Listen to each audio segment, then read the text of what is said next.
So good afternoon, everyone. My name's Chris Deeran, and I am Director of Enlighten, the think tank that's hosting today's discussion. And welcome to this event, which is on the key subject of entrepreneurs and entrepreneurialism. Commonplace words when we talk about the modern economy, but what do we mean when we use them? Who and what are we talking about? What do entrepreneurs bring to Scotland? And is our strategy for encouraging, incentivising and supporting them the right one? How do we better unleash the animal spirits of our economy? The origin of this discussion is a recent paper published by Ian Scott titled How Scotland Found Its Entrepreneurial Compass, Then Lost It Again. So it looks back 30 years or so, a period that Ian thinks we were getting things right, and then looks at why today we might not be getting it quite as right. And Ian will give us a précis of his paper to kick things off. We're also joined by Colin Borland, Director of Devolved Nations at the Federation of Small Businesses, and Rachel Arnold, who's Chief Executive Officer of the Creative Entrepreneurs Club. Once Ian's had his say, the panel will have a discussion, and then we'll take questions from the audience as we always do. So please use the chat function on Zoom to share any thoughts, any questions that you have for our experts, and we'll get to as many of them as we can before the end. So with that, I'm going to hand over to Ian. Thanks very much, Chris. A moment from me as I sat reading the debates between John Swinney, Opposition Enterprise Business Minister, with Jim Wallace in the newly formed Holyrood Parliament, and then going into all the Audit Scotland reports on all the various projects by Scottish Enterprise, etc., I began to worry about myself, not least because I was enjoying it immensely. So a little bit of background for this study.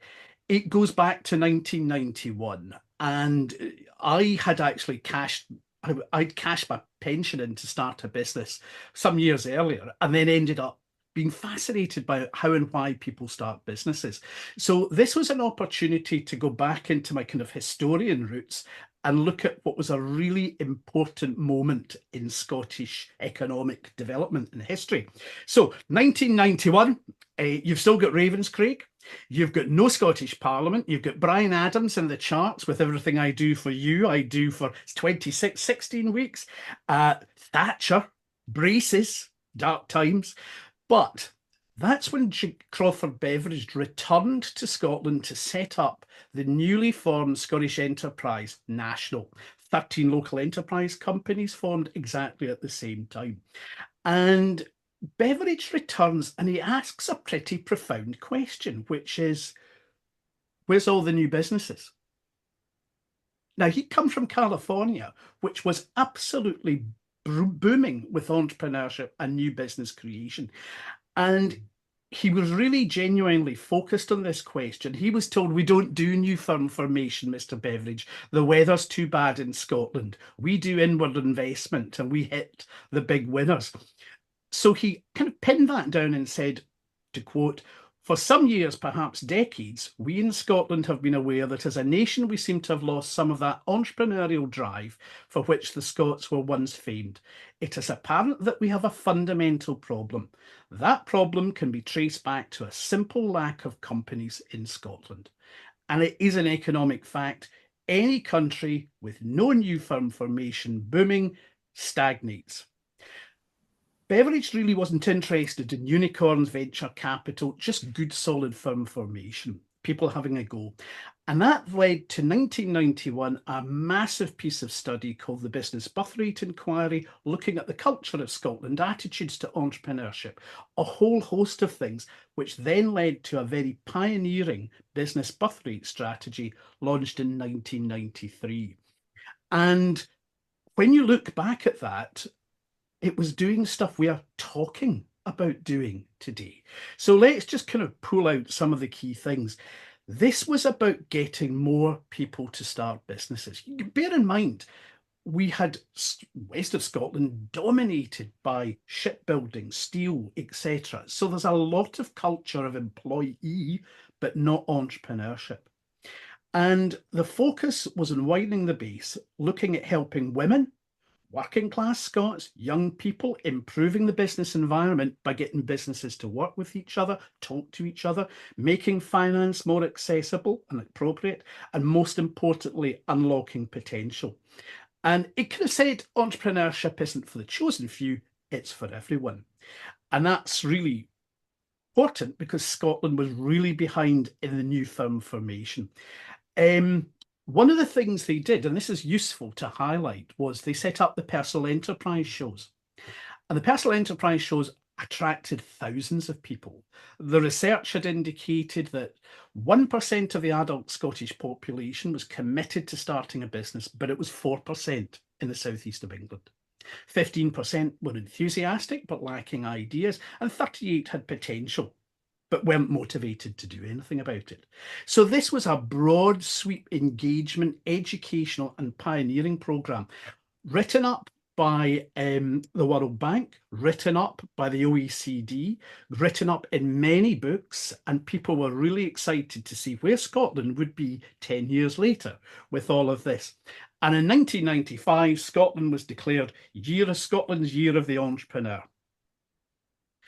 Where have we gone? So, it changed.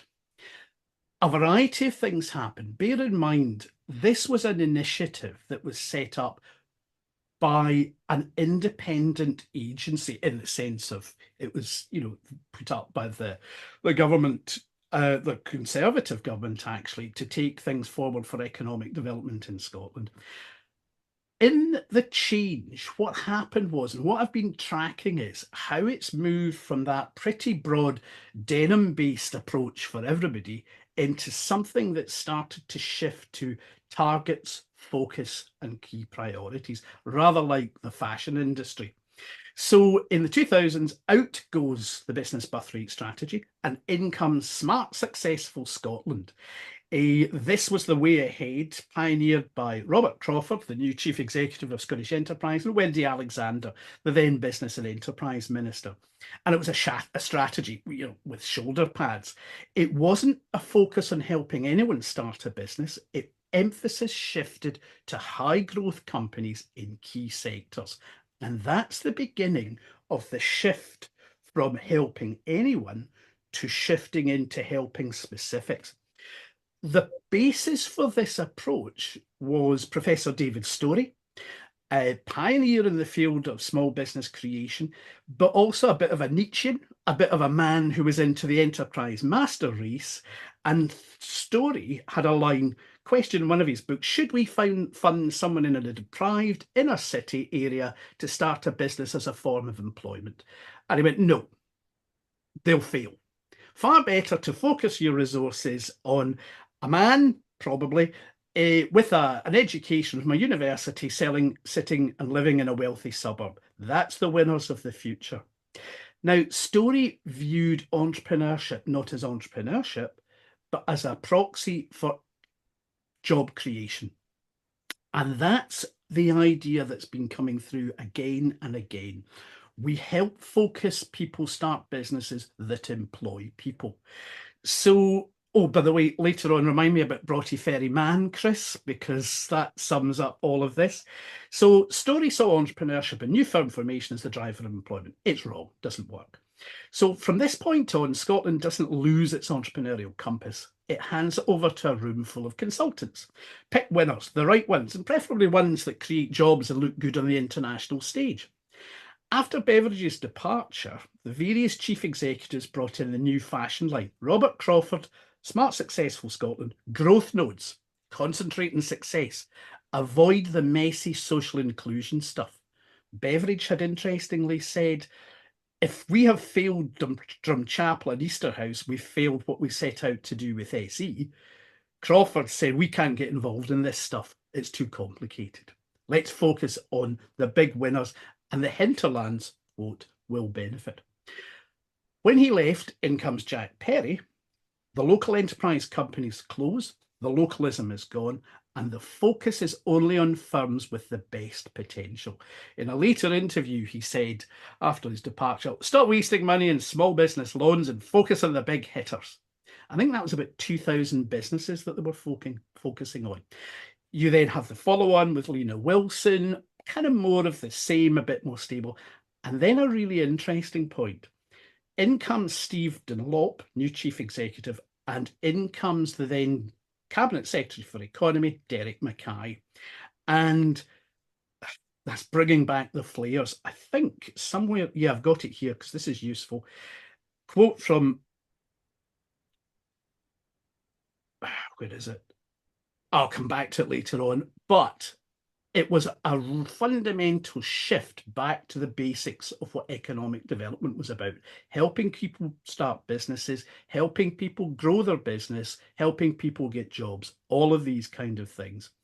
So we've now in a situation where the mission statement of Scottish Enterprise is helping your business grow the Scottish economy.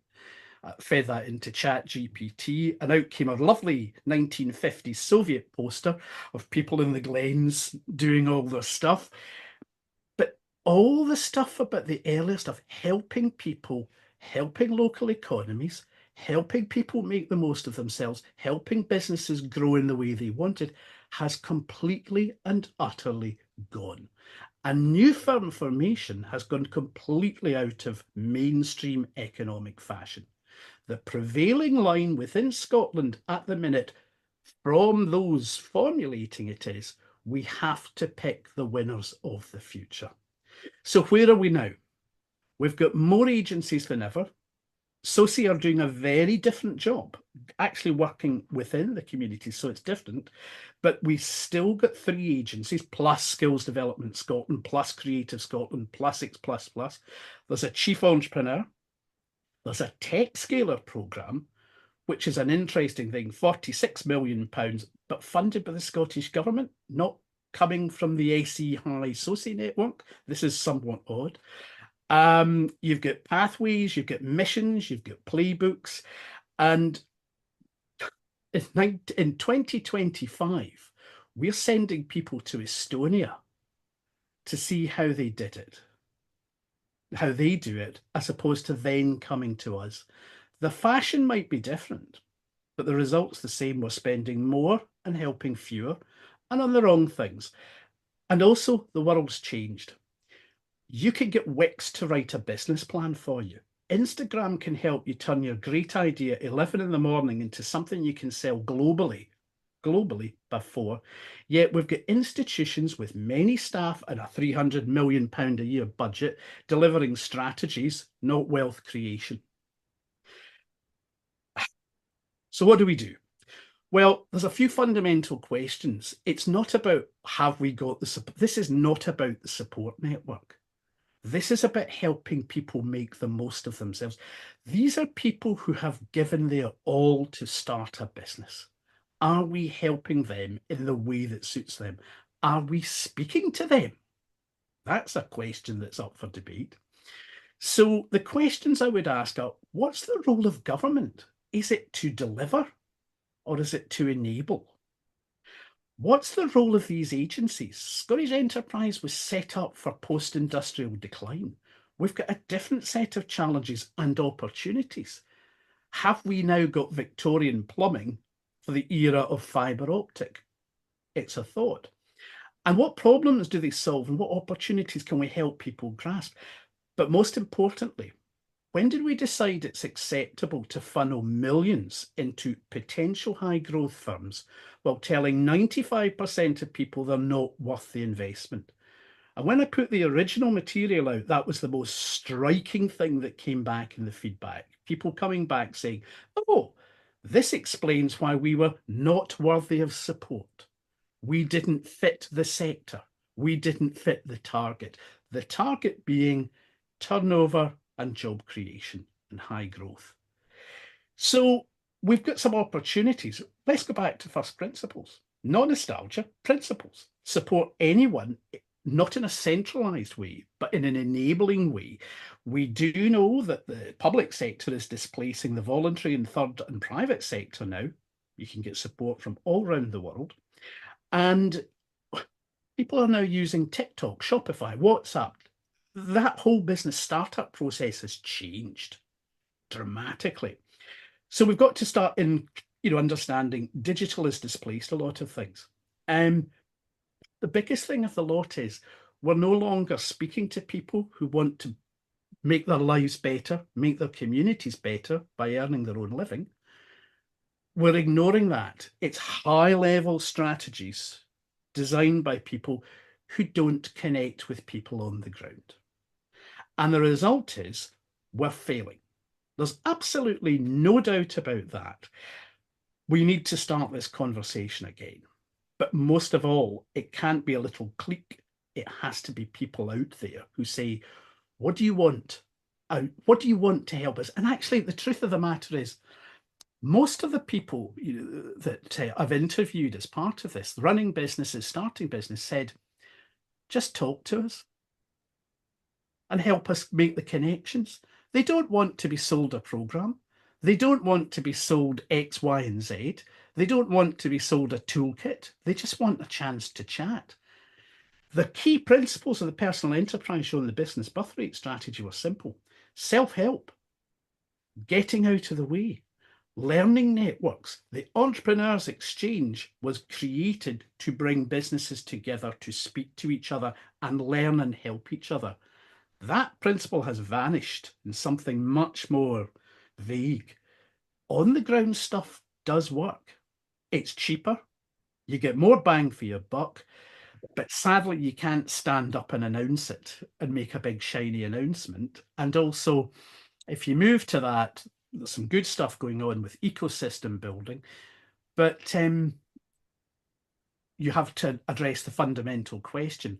Where do you want the public funds to go these days? Do you want to carry on putting them into the agencies, or do you want to find a way that was actually designed in 1993 and has been much more effective?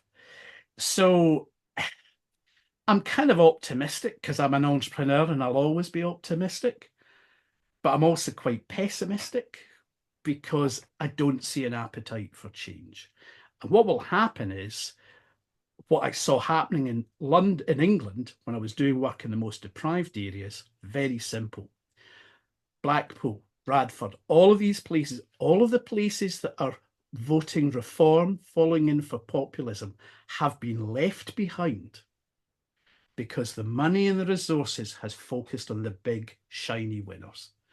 So you get unhappy small businesses, unhappy entrepreneurs, people who feel neglected, people who feel bitter and discontented because they are not being talked to and their potential's not being realised.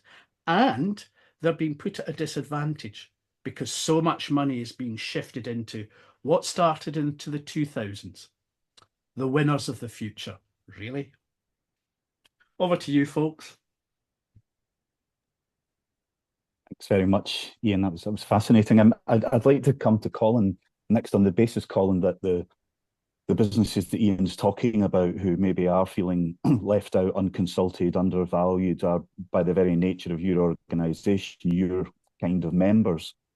What's your take on what Ian's saying and the feedback you get from the constituency that you operate within? Yeah, I mean, I think what Ian's done is an absolutely fascinating piece of work, and I think it sets in context some of the historic errors that we've made in enterprise policy in Scotland over the years, and the legacy of which Ian makes the point we're still dealing with today. And I think until we realise that broadening and therefore strengthening the economic base is the key to delivering sustained economic growth and all the societal and other benefits that then flow from that, then we're doomed to continue chasing unicorns, picking winners, putting all our eggs in the basket labelled the next big thing. And we know how that works out. No, we have pursued, since the decline of heavy industry, particularly here in the west of Scotland, we have pursued that for the last 40, 50 years. And I think, do any of us think we have the economy that we want? Has it worked out the way that we hoped? And I think we'd be quite hard pushed to argue in the affirmative. And I think we need to think about how you include or how you design an economic support system that reflects the economy that we actually have, not the one that we wish we had, or the one that we like to pretend to our new cool pals that we have, that actually reflects what we're doing. And I'm not saying that every single sector-based, inward investment-based, high growth-based economic strategy is doomed to failure. But I would like to know from the people who are advocating the current crop, which are in the ascendancy, why is this time going to be different? Why are these plans going to work where previous iterations have failed? And I guess the question I would finish on, and the one that really fascinates me, and Ian touched on it, is how much does the current approach actually shift the dial? Because, I mean, do you remember episode of The Simpsons where Bart has to take Santa's little helper to dog obedience classes? And the way he convinces the trainer that the dog is now perfectly trained is by ordering it to do whatever it happens to be doing at that moment in time. So he's bringing absolutely zero influence to bear in the situation, but because what he says is happening already, therefore he's trying to draw a correlation. And I think if we are just picking winners, if we're picking people who are doing quite nicely, thank you very much, or in sectors that are on the up, who are going to do all right anyway, and giving them a bit of a boost, are we really shifting that dial? Isn't that a bit like trying to solve child poverty by wandering about the streets of Morningside, handing out PlayStations to rich kids? I mean, I think that's the question that we need to ask ourselves, and where, as you said, we're going to get the bang for a buck. And then that leads on to the inevitable question: where does government come into that? How much of this can already be delivered by businesses to other businesses through peer support or other support services? And where are the gaps that need to be addressed that the market isn't meeting? And that, I think, is a much more productive question to be asking than what's the next rainbow we're going to chase after. And uh, Colin, just quickly following up on that I did ask about your members and the kind of feedback you get from them about the nature of the relationship with government, the nature of how they feel valued or unvalued, how they feel when they look at where the investment's going or where the attention is being focused. I mean, I think, to be honest, what our members talk to us about is, how am I going to make the VAT quarter? I've got wages to pay at the end of the month. How am I going to win this piece of business? Have you seen this new regulation I'm supposed to comply with? Have you seen what's happened to my cost base in the last 6 months? That's the sort of immediate stuff. So they're not necessarily breaking our door down about this sort of thing. When we talk to them about it, yes, some people, if they tick the right boxes, will say, "Oh yeah, that's absolutely, that suits me perfectly, absolutely brilliant." But the vast majority will say, "I don't really feel like I'm in this gang.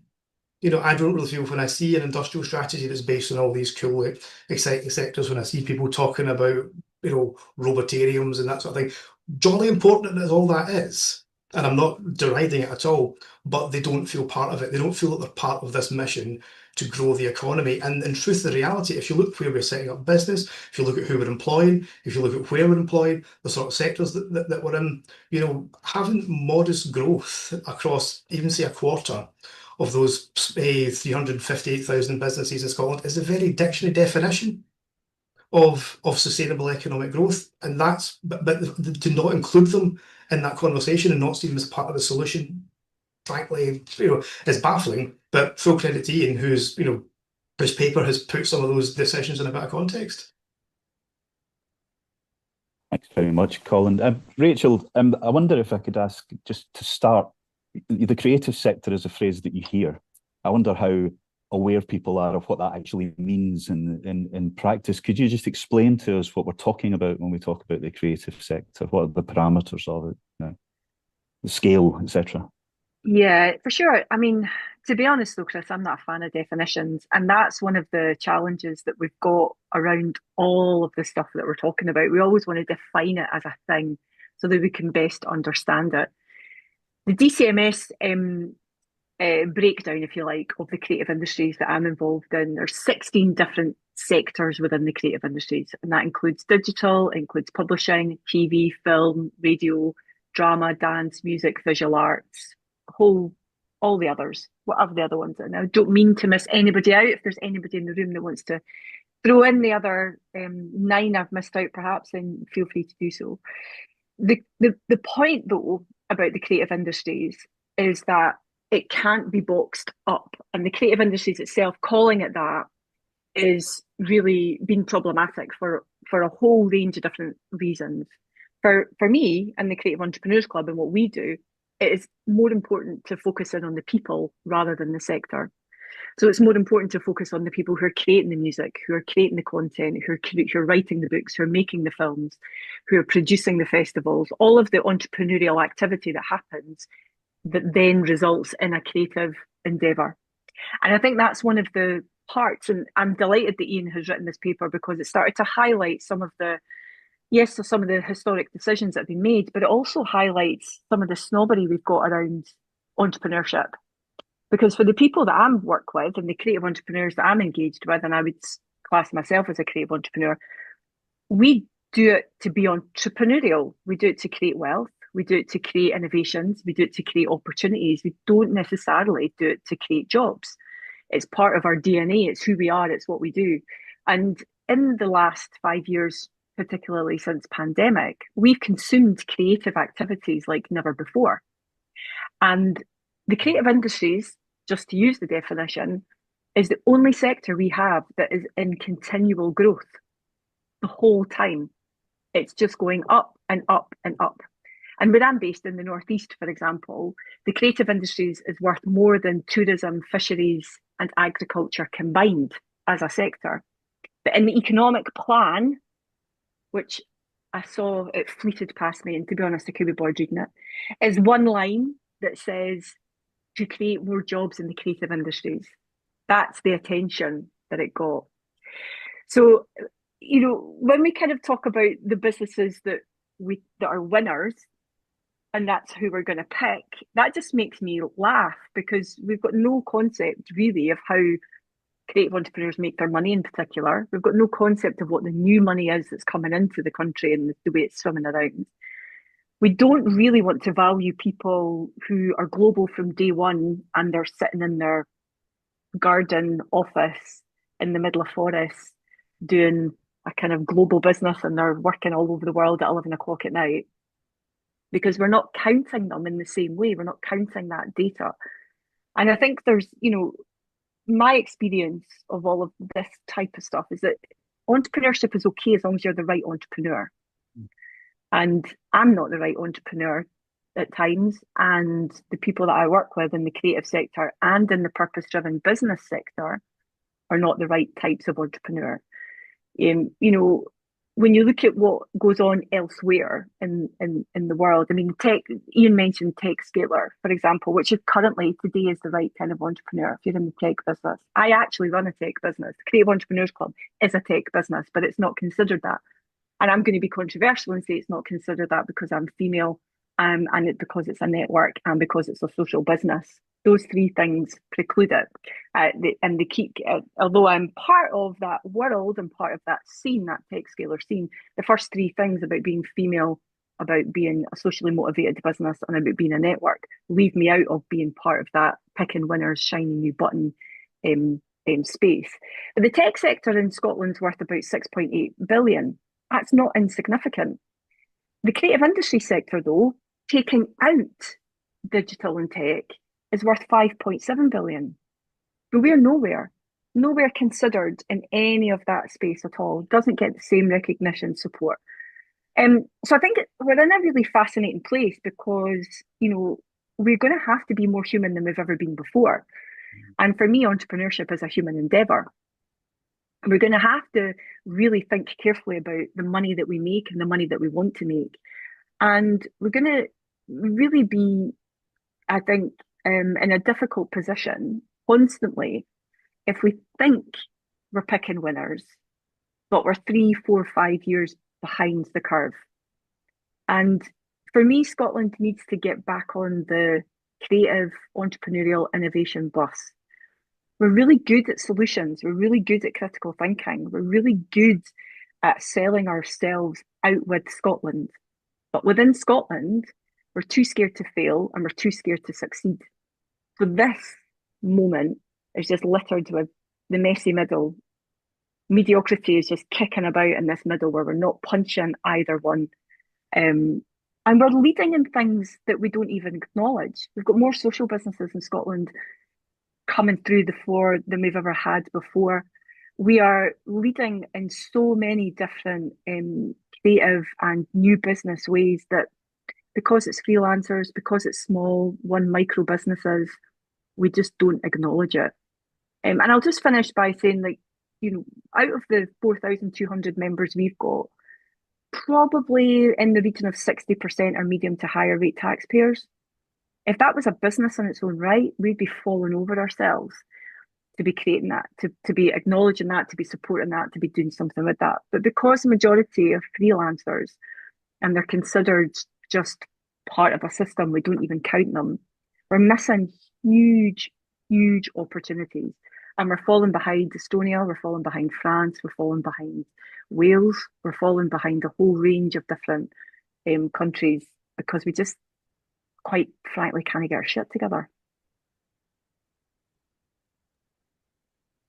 Thanks, Rachel. Just following up on that, there is a tendency in Scotland when we're looking at problems to think, what can the government do to fix this? Sometimes that's worthwhile. Sometimes it's not. Now, I think you used the phrase "get out the way," enabling that sort of thing. What is it your members who will be very self-motivated? And if you said it's not about creating jobs for them, it's about solving coming up with a solution to a problem. It's about maybe building a sustainable business that they may not want to scale up at any great extent. They may want to stay in their community or whatever, just see where the journey takes them. What is it you're asking for, I guess? Mm-hmm. It's an interesting point because so there is a part of the broader piece as well as where do entrepreneurs live?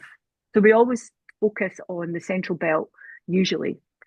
And actually entrepreneurs, because they're global from day one and you can work anywhere from day one, we've got members in all 32 different local authority areas all over Scotland because people are choosing to remain in communities.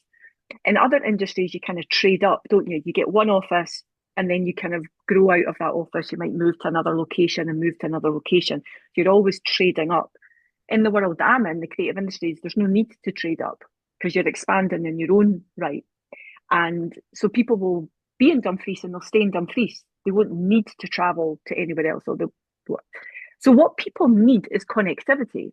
What people want is the acknowledgement that actually, if you want to stay in Banff, where I am, and create a world-class business, then we should be able to do so. And what is the ripple effect that we have within that? And actually, even though I've just said the majority of people are self-employed and freelance and all that, we absolutely are. However, we come together and we grow and shrink with equal finesse. So we come together and might create LLPs, or we might bring on 15 new people. Like I work with 35 freelancers every month. I don't employ them, but there's a ripple effect of what I can produce for a whole range of different people in different locations. And those 35 people are all over the UK. So there's a real sort of shift in what's possible when you start to look at how people come together, connect, collaborate, deliver, perhaps set up partnerships, perhaps set up mini businesses for a short period of time and then disbanding them again to be solution based. But the key thing for me is yes, getting out of the way, but creating the environment for connectivity that is rooted in the marketplace needs. So, we're just coming into October. I guarantee 100% there's going to be a mad rush when funding gets announced for people to launch every accelerator program that is known to humankind going on, because all of the programs that get delivered are based on when the funding cycles happened, not when the marketplace needs them. We never launch anything in October because the golden quarter for our members, October, November, and December, is when you sell the most stuff. We want our members and our people to be focused on selling and creating the wealth that they want. We never launch a program in October because the money has to be spent by the end of March. All of that stuff, that's what I think about getting out the way. I think Ali's put in the chat the book that lists every available opportunity of support network that you can get involved in. We're not in that. We're not in that because we're not publicly funded. Our members support us, and the way I fund it is I do consultancy for other people and I donate the money back in. And by rights, we shouldn't exist, but we do. So for me, I think there's a big thing about timing, about location, about language, and for people, we deliver stuff on a Saturday morning because that's when our members want it. We don't deliver 9 to 5, Tuesday to Thursday. on Zoom calls as good as this is. Okay, thanks for that, Rachel. Ian, just coming back to you, the phrase scale up has been a very hot phrase for a number of years now, and probably has done more to influence government policy. As you said, various sort of programs and investments and the rest of it. But there is surely a value in wanting to help businesses that can scale up and create jobs and grow and pay higher tax revenues over time. Is it a question of not either or, but of and, or what is your take on that? They've now moved into another level of geekery for me. And it's useful to, the only way to answer that is to say, where did the concept of scale up come from? And back in the 80s, the Old Manpower Services Commission, Norman Tebbit, the Enterprise Allowance Scheme, started looking at getting people out of benefits and starting a business.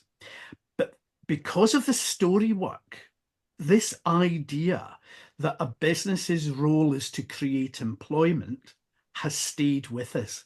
And that's what underpins the scale up and the growth and the accelerator. That if we help and hothouse these people, they will take on more people. And that's not how it works in business. So I was actually on an accelerator program at Glasgow University in the 80s, the 90s as well, and then taught one of them, and then I've run some of them as well. There's a number of problems with them.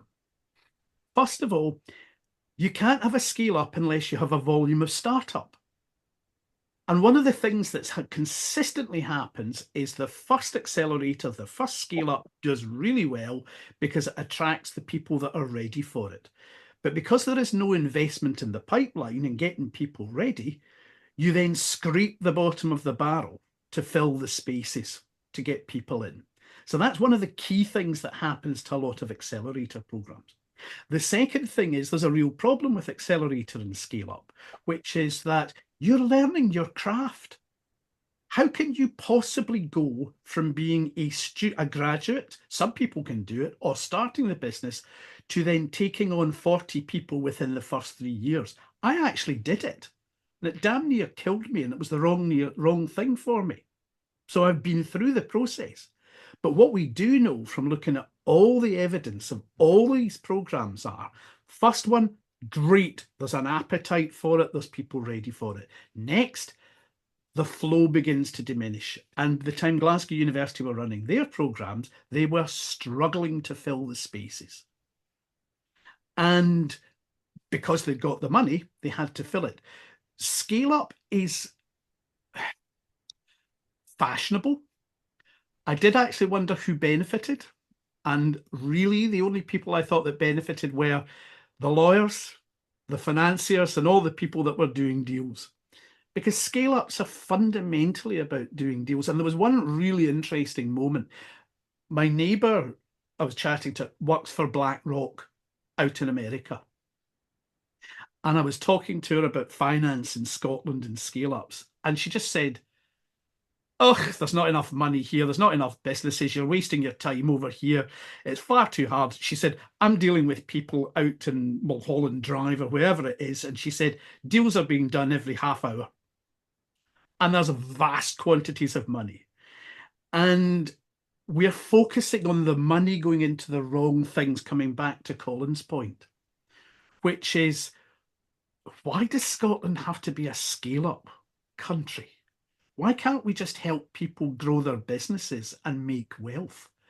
Because Alan Sugar got into big trouble with one business, which was in the scale-up category. And he said, should I go and look for money here? And Sugar went, nah, don't waste your time. Get on a flight to America. You'll get a far better deal and you'll get it faster there. And he was pilloried for saying, disgraceful, knocking Britain down, knocking the finance industry. He was just merely stating the obvious. So we're putting all this money and all this effort into stuff that doesn't deliver the goods. And it's not going to deliver the goods the way it's claimed. It's never delivered the goods the way it's claimed. Ian, just on that point, I mean, do you agree that we actually know what a lot of the barriers to businesses growing in Scotland are? So it's things like the transition from becoming a self-employed individual to taking on your first member of staff, VAT registration, Yes. moving from your kitchen table or back of your van to your first premises for certain industries, cash flow management. I mean, do you agree that we know where these barriers are? We know what stops people going to the next level. Would it not be better to put our efforts into that rather than getting people ready to go and talk to some PCs? Totally, because one of the things that was consistent when I was doing all the interviews is what was the biggest issue for somebody when they started out? Moving from under the VAT threshold to over the VAT threshold. And unless they could get sufficient money coming through the door and trade and business to leap from, I don't know, what is it, 80,000 just now to 120, they were putting a target on their head. Suddenly they were 20% more expensive than their rivals. And that is the basis, an accelerator, a scale up. The measurement of success by governments, not just Scotland, governments, is number of jobs created and turnover. And that's totally out of date, because what's the point of running your own business? To make money for the least amount of work. It's not to leap out of bed in the morning and go, I must help the country and improve my NI contributions. I must do all of these things. We know all of these things. This is about evolution of businesses. And then there's also the other really interesting thing that Colin Mason's the expert in this is the medium-sized Scottish business. What happens when they grow? They're sold. Wiseman Dairy, huge Scottish success story, now part of Muller Group. The money goes elsewhere. So I am perplexed as to Scotland is actually worse than England in this. Scotland is really, really obsessed with scale-ups and showing you're big on the global stage. And actually, business are going, how can I up the turnover and improve the profitability and do all of these things? And what about my cash flow and all of these things? And the day-to-day stuff. But I've yet to meet programme and policymakers who've actually understood that. I wonder if we could bring Colin Mason in. Colin, I know you're with us and you've made an interesting point about your study of high growth firms in Scotland. Would you be able to just give us some thoughts? Well, thanks. Oops, get my video on. Yeah, thanks. It was just it was appropriate. It prompted by one of the things Rachel said, but again, just to make the point that policymakers are so detached from what's happening on the ground. They have this image of what a high tech firm looks like, or a high growth firm looks like. When we actually started talking to high growth firms, we showed a huge mismatch between what high growth firms look like on the ground and what policymakers think they look like, and that misunderstanding, as Ian has said, and I think everyone said, results in inappropriate policies. Emphasis on let's increase the supply of venture capital, etc., etc. Let's encourage university spin-outs and stuff like that. Most of our businesses, sure, they were innovative, but they weren't kind of high-tech innovative. They were often business model innovative. For example, they weren't necessarily all young. We had some companies who had made a kind of transition, family businesses with the next generation of family members taking ownership or management buy-ins and so on. That was another point where business began to grow, and so I could go on and on. But really, the disappointed policymakers don't understand what's happening on the ground because they sit in Holyrood and don't actually talk to probably or don't listen to people like Colin. And would any of you like to come back on that point? I think it's a great point to keep coming back to. Focus on the businesses we have, not the ones we think we need to have or we should have. And there's a real, as Colin said, there's a real lack of understanding of what the businesses in our world look like. I mean, just picking up on the VAT issue as well, that is a massive issue for the creative industry too. And again, we see people all the time coming together to create collaborations, whereas you've got two people maybe earning 100 grand a year plus, who would probably love to actually set up a business, but three of them coming together to do a collaboration or LLP is much more productive than being able to than taking on somebody else to employ, because that leap, it's not just going from, the threshold of 100 grand to, the threshold of 80 earning 100 grand. The leap is actually much bigger. You need to be earning 150 to 200 to 300. And we also don't acknowledge the level of complexity that it goes into winning contracts like that, or creating those types of pipelines. So I think we do know what's going on. It's great to see somebody's put in the chat about the threshold going up to 250. That would be a remarkable result for small micro businesses who are growing and trading. But I think that we keep coming back to, like, what we've got on the ground is in the marketplace, not what we think we should have from a policy perspective. And they're not the same. They're wildly different. Yeah, Colin, what we're ashamed of it. We shouldn't be ashamed of the fact that we have the economy we have. And if we're absolutely hell-bent and go down this sector-led strategy, why is the care sector not there? I mean, that's where there's a massive growth in that, and that's not going to go away. But, well, I can hazard a guess, because it's mainly low-paid jobs done mostly by women, so it doesn't really matter, And I think, I see, Guy, I see your point in the chat there about the VAT threshold. Yes, you're spot on. Yes. There are people who are not taking on work and maybe having literally lying fallow for a couple of months because they're going to hit that threshold. Big one if you're in hospitality, you're running a small guest house and you're in an area where you're going to have a visitor levy, because that's vatable, although it doesn't add a single penny to your bottom line, because it's straight back out again, but it counts towards your VAT calculation. That is a significant amount of untapped economic potential that's going there. Same with people who are doing work, particularly Rachel, your sector, creative industries, is notorious for it. People doing work and not getting paid. Yeah. I mean, you see the figures that our debt recovery service is bringing in at the moment, and it's people as one woman bands who are getting exploited. There's also questions about access to finance and the sort of finance that's available, the hoops people have to jump through, and questions of personal guarantees. So that's three things we can rhyme off that's significantly suppressing economic activity in Scotland and indeed the UK. And I think my view, and I would say this, wouldn't I? But that's where the bigger prize is by tackling the sorts of issues that actually affect the businesses that, as you say, Rachel, we actually have. Mm-hmm. Chris, can I just quickly, Ian, because I want to bring in very quickly people from the audience. Very, very quickly, pulling everybody's points together. Policy is being made by people who have no idea of what it is like to start and run a business. That's it. That runs through absolutely everything. And actually, all right. Well, can yeah.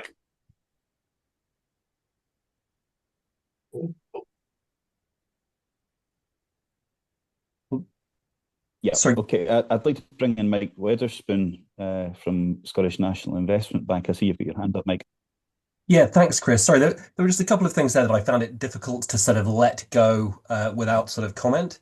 So I think sort of firstly, there's a sort of sense that sort of some of what's happening by way of government policy has an underlying view of kind of misogyny to it, which I would really strongly react against.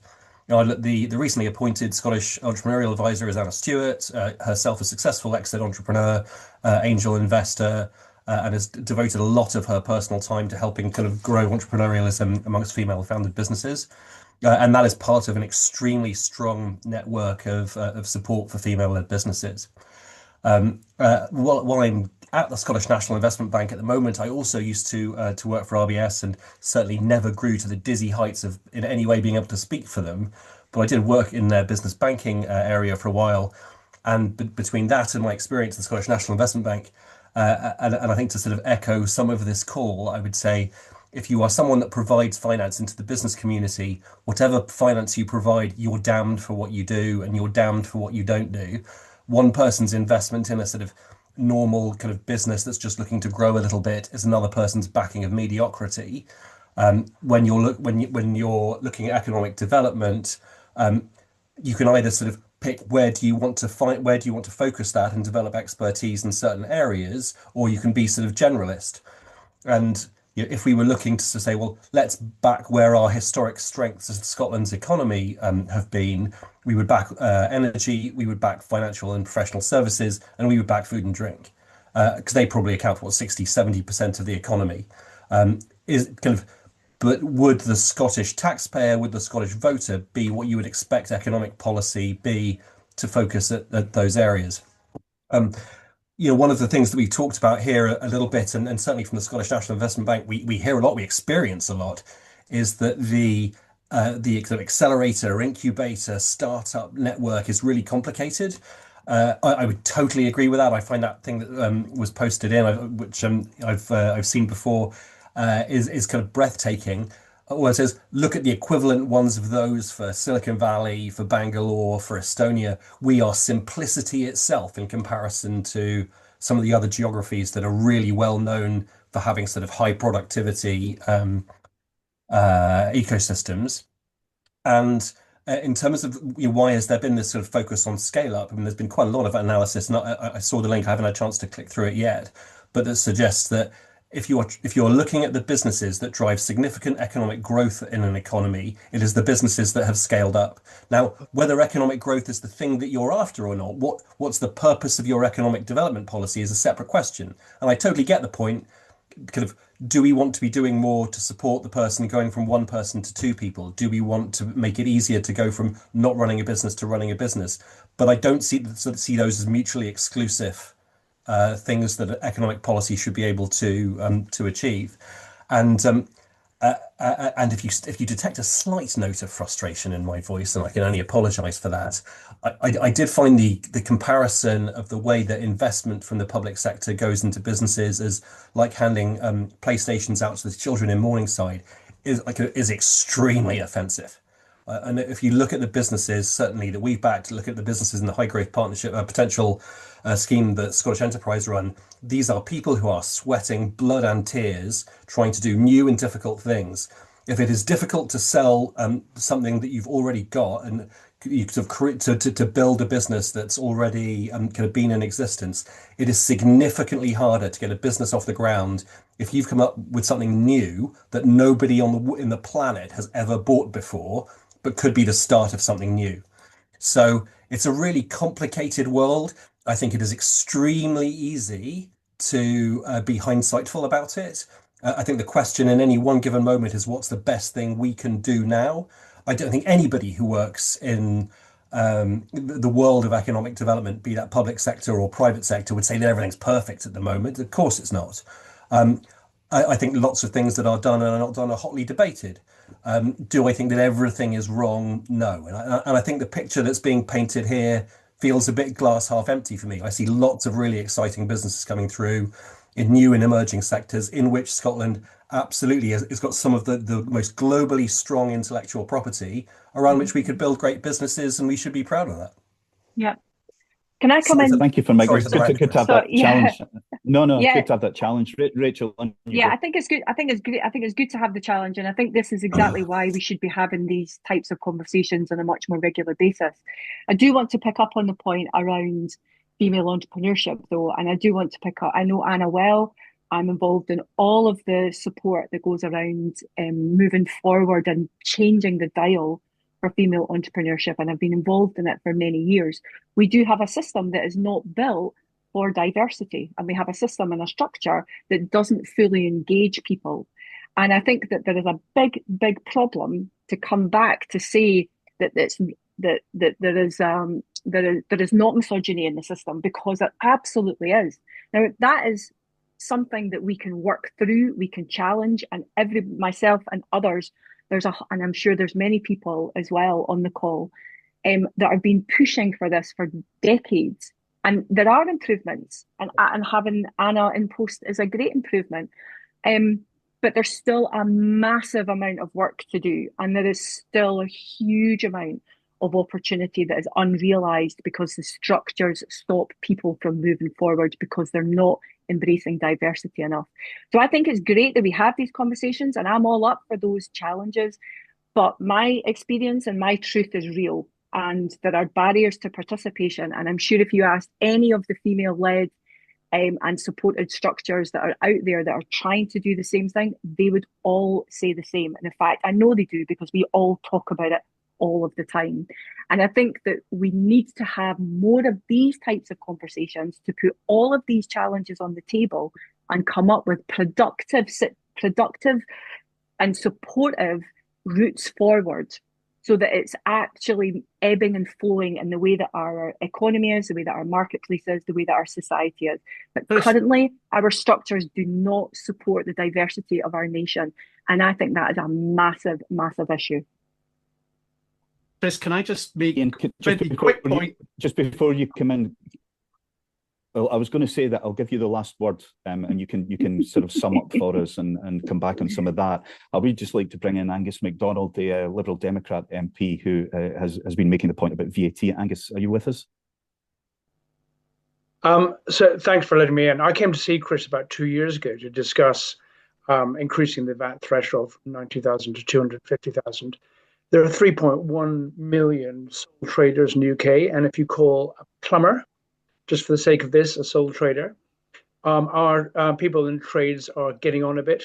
They don't employ apprentices or young people. They really hate the administration. They often take cash in March or get the client to pay for their the plumbing materials, and it is really restricting the growth. The Treasury would argue that the difference in 90,000 and 250,000 would cost 2 billion a year.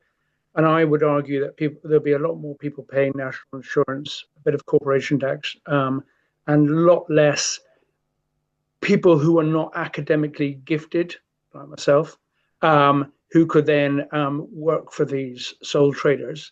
And I think it would be the most extraordinary catalyst of growth among small businesses.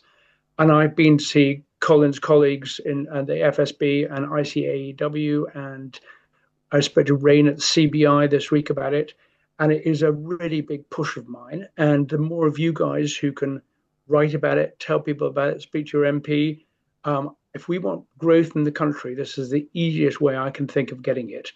There is one problem called the Windsor Framework, which basically is Northern Ireland would not be allowed to do it.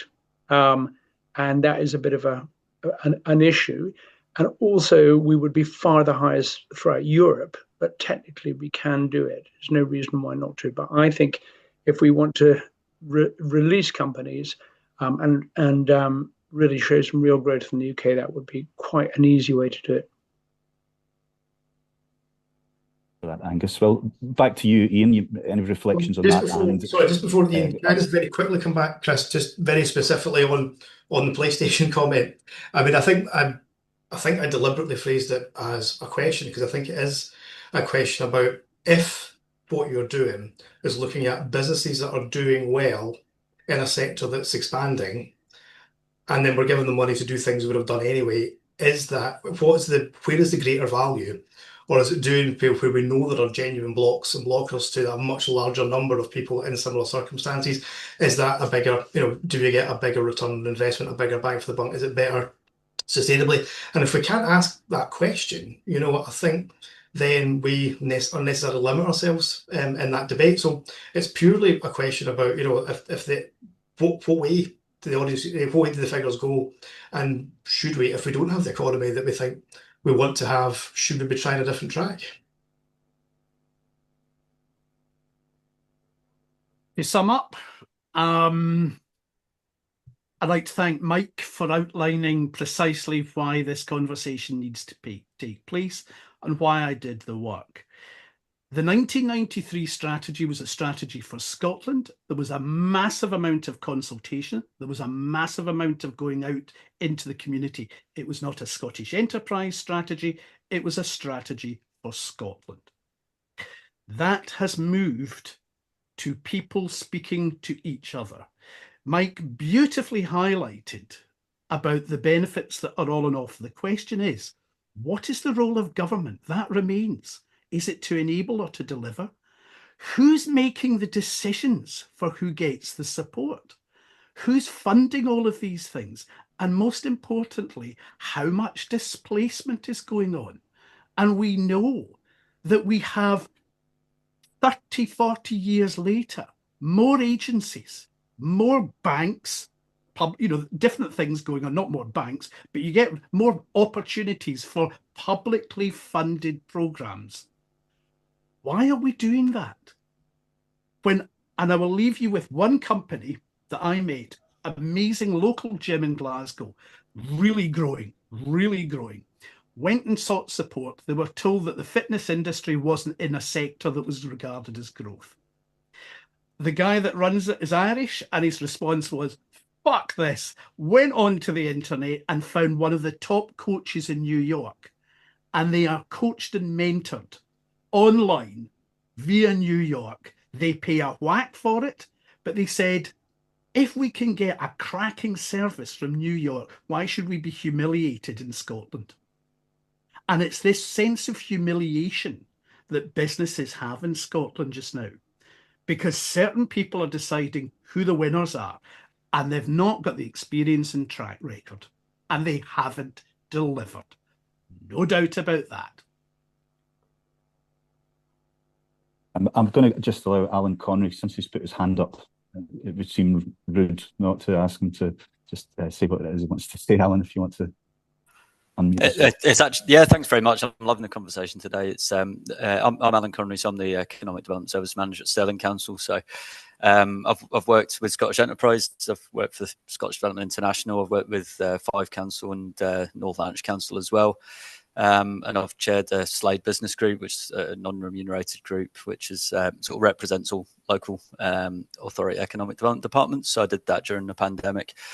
So all the ungodly business grants that came through, came through me to some extent, and obviously colleagues at COSLA and Scottish Government. But really, fundamentally, I think it's not relating to Ian's point. It's not a follow-up point. It was more just to agree with a lot of what Ian said, to be honest. I've seen that from nearly 20 years working in economic development at local and the national level.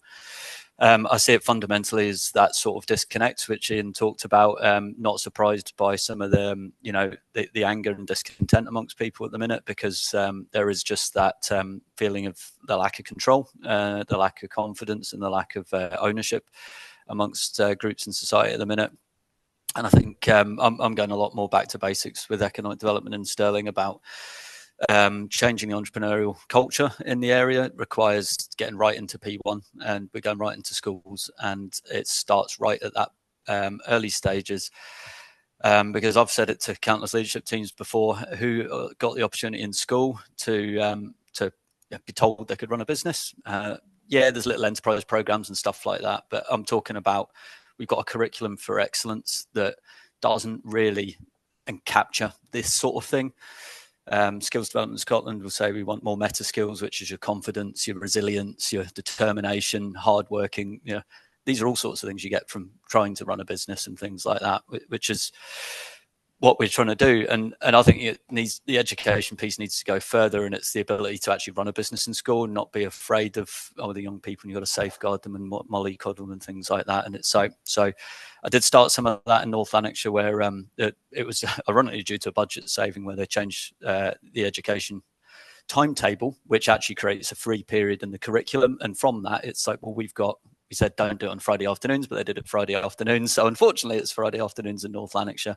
But it gave us a point in the curriculum where it's like we can get that business coaches coming into schools. We can help young people to give them the freedom to explore ideas. We're not trying to create the next Amazon or anything like that. It's just it was based on a lot of the feedback we get from teachers who, again, if you're talking about teachers being a policymaker, then a lot of teachers haven't started a business, so they can't teach it. You don't know what you can't teach. And if you're uncomfortable with that, then they can't stand in front of a class and tell young people, answer questions on it. So that we don't need to do that. We've got that support that can come in. We can bring people in to do that for you. We've got loads of local businesses wanted to come in, encourage young people and move in that space and just explore it. The young people get control. They get the confidence to try, fail. And it's typically, look at the barriers. It's the best time of your life to try it. Usually your overheads are covered because your parents are paying for your house. You've got a lot more free time on your hands. Money's a bit of an issue, but again, if you think creatively like an entrepreneur, you can sort of, I say beg, borrow, but don't steal. That's the one rule. But it's a good time to at least try that. And there's a piece we can do in that with education. And I could ramble on for ages because it's a really amazing discussion today. But I'm hopeful that I think local government can be part of the solution. Part of it is about getting that sort of culture embedded through other regulatory services as well. They come with an enforcement mindset. He's talking about licensing or trading standards, but there is an a sort of preventative aspect to that as well. That are you out telling companies about the rules of selling online, about how you do that, so you don't have to then do enforcement. And there's a whole piece I did when I was chair of the Slade Business Group about how business support as a landscape, how we treat you all as customers. And that was sort of public sector talking about the customer experience. So just to give it crystallize a bit of thought on that.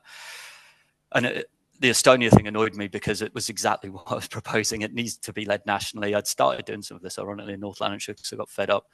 But it was about, if I'm a business trying to access the regulatory services that you'll have to come to local authorities for, like paying your rates, applying for licenses and so on and so forth, what does the customer journey look like? You go on to a local council website and you go, right, email the rates and write email rates. You might have a couple of premises. You have to do that again for a different, and you have to wait on the reply coming back. Oh, that's an awful customer journey. You've got to build something better than that. So, and it's well within the realms of a gift to create, and that's ironically what Estonia have done, which is what the visit was all raving about, was a national account. You know, you start a business, you create an account. It's not complicated. Of course we can do that. So anyway, I did say I could ramble for hours, but I'm hopeful this isn't keen to do this sort of thing more, that there are people in certainly local government and other departments trying to move things. It's challenging from a budget perspective. I don't really have much money, but that's fine because, again, economic development, in my opinion, acts more entrepreneurially. I don't want to compete with the private sector, but we can do things and play in spaces where we can prove there's a demand exists for something, whether it's women's co-working business space, which was set up in the Hive in Airdrie, and we took away some of the barriers. I spoke to women, and said, what's stopping you running a business? Well, childcare, because I'm typically a child. Right, we've got pop-up creche support that can come in, and we can put that in the actual incubator space as well. It's not an incubator; it's just a place where women can come and get that business support. We brought. Well, Alan, sorry, I'm rambling, but sorry, Chris. Alan, I think I'm going to have to. No. I think that's been a really, really useful contribution. No. It's cause for optimism. It shows that there's thinking going on and actually work on the ground to try and address some of the issues that have been raised here. So I think that was very valuable to have. And clearly you could go on for some considerable time, but I'm afraid that we are way past our time. We're 10 minutes past our time. So we're going to have to draw things to a close there, because I suspect a lot of people in the audience have things to do. I'd just like to finish by thanking our panel, Ian, Rachel and Colin, for just brilliant contributions, and thank you for your contributions from the audience as well. It's good to challenge, good to hear different experiences, and this is definitely a subject that Enlighten will be returning to. There really isn't a more important subject as we look at the economic troubles or challenges that we face in this modern economy. So thank you very much for attending. Thank you to our panel again, and we will see you all soon. Thank you.